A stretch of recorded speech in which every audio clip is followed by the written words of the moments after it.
नमस्कार सगळ्यांना. आज आपण बनवतो आहे 3 in 1 लाडू.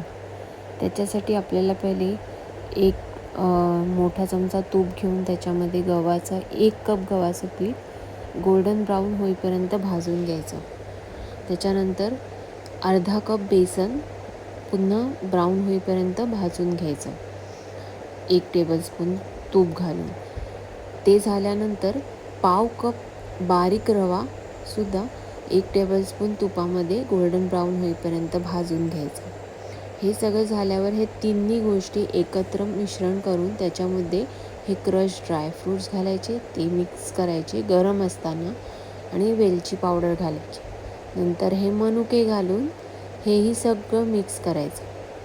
त्याच्यानंतर पिठी साखर घालायची.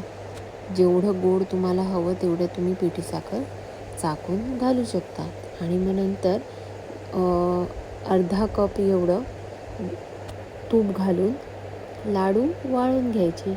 हे झाले आपले 3 in 1 लाडू तयार.